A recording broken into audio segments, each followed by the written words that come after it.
Viewers, আমি আপনাদেরকে এমন একটি জিনিস দেখাবো এখন। সেটা হচ্ছে এই যে আমরা দূরে দেখতে পাচ্ছি, এটা হচ্ছে রামসাগর, দিনাজপুরের রামসাগর। এটা তো সবাই জানি।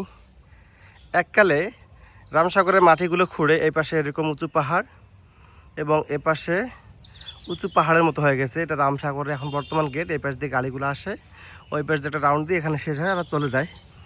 এখানে একটা জিনিস আছে, আমরা পড়ি। জিনিসটা হচ্ছে 12 দুয়ারি। এই 12 দুয়ারি নাম শুনে আমরা বুঝতে পারতেছি 12টা বা 12 যদি বলি 12টা দরজা আছে, দুয়ারি, লুকোচুরি খেলাঘর। ছোটো বাচ্চারা যেভাবে লুকোচুরি খেলে ওই টাইপের। নির্মাণ কাজটা দেখেন 1750 থেকে 1755 সাল। সো আমরা অনুমান করতেই পারি রাজা যখন এটা রামসাগর প্রতিষ্ঠা করলো বা খুললো, তখন রাজা রানী বা ওদের সৈন্য সামন্তরা যখন রাজবাড়িতে থেকে রামসাগরে আসবে, তখন তো একটা গেট দরকার। তা এই সেই গেট, মানে যেখানে 12টা গেট ছিল, এই 12টা গেটের এই প্রবেশ দিয়েই তারা কিন্তু প্রবেশ করতো। এই জন্য এই এলাকার নাম হচ্ছে 12 দুয়ারি। এই একটা, এটা কোনো রাজবাড়ির গেট না, এটা হচ্ছে রামসাগরের প্রবেশদ্বার। এই যে গেট, তা গেটটা আমরা দেখি অনেক উঁচু ছিল, প্রায় 2 তলা একটা বিল্ডিংয়ের সমান।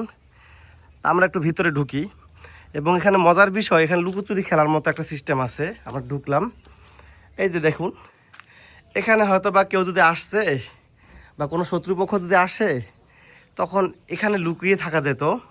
আবার অপোজিট পাশে এরকম একটা লুকিয়ে রাখার জায়গা আছে। আমরা যদি স্তম্ভগুলোতে দেখি, অনেক সুন্দর কিন্তু কারুকার্য। দিনাজপুরে যেমন কান্তজির, নয়াবাদ, সুরা মসজিদ, এই যে স্থাপনাগুলো বা রাজবাড়ির যে স্থাপনা, সেমভাবে ইটগুলোকে আমরা লক্ষ্য করি। এখানে অনেক কিছু দেখা যাবে এবং এই ইটগুলো দেখুন, অনেক ক্ষুদ্র ক্ষুদ্র ইট। সেই স্থাপনা আমাদের মনে করিয়ে দিচ্ছে এটা একটা গেট, যেটা 12টা দরজা আছে, এই জন্য 12 দুয়ারে। এই যে রামসাগর, আমরা ওই গেট দিয়ে ঢুকলাম। 2টা গেট হলে এটা 3 নম্বর গেট। 3 নম্বর গেট দিয়ে আবার এই পাশে একটা গেট, 4 নম্বর গেট। এখানেও আবার লুকোচুরি করা যায়। এখানেও আবার এই যে লুকিয়ে থাকার একটা শেপ দেখতে পাচ্ছি আমরা, এটা 5 নম্বর গেট। আবার ওই পাশে আমার বন্ধু দাঁড়ায় আছে, ওটা 6 নম্বর গেট। আবার এই গেট দিয়ে লুকোচুরি করে এই যে ভিতরে একটা দেখুন ছোট গেট, এটা 7 নম্বর গেট। এই যে আমরা ভিতরে ঢুকতেছি একটা লুকোচুরির মতো। এই যে আবার একটা ফাঁকা জায়গায় আসছি, মাঝখানে একটা ব্যারিকেড, এটা 8 নম্বর গেট। আবার এইখানে একটা গেট আছে, এটা 9 নম্বর গেট। তা আমরা 9 নম্বর গেটের আগে একটু দেখি। এই যে এটা হচ্ছে দিনাজপুর শহর থেকে আসলো, ফাঁকা জায়গা থেকে। আগে হয়তো বা এটাই মেন গেট ছিল রামসাগরের, এই 12 দুয়ারি দিয়ে প্রবেশ করতো রাজারা। এই যে এটা হচ্ছে 9 নম্বর গেট।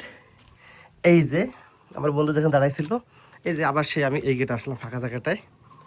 এইখানে আবার দেখুন পুরো একটা বট গাছের সেই স্থাপনা, মানে বট গাছের শিকড়ে ভরপুর হয়ে গেছে।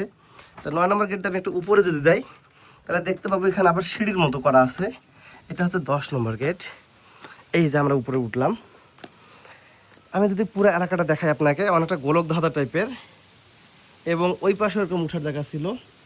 এই যে আমরা উঠলাম, উঠে টুঠে আমরা দেখি যে এখানে কিন্তু একটা বট গাছ হয়েছে। বট গাছটা অনেক উপরে একদম ছড়াই গেছে 12 দুয়ারের উপরে। এই জায়গাটা একটা ফাঁকা গোলক ধাঁধার মতো, এবং এই পাশে একটা গেট আর ওই পাশে গেট, চারপাশে 4টা মেন গেট, আর ভিতরে 8টা হচ্ছে লুকোচুরি গেট আছে। সব মিলে 12টা গেট, এই জন্য এটাকে বলে 12 দুয়ারি।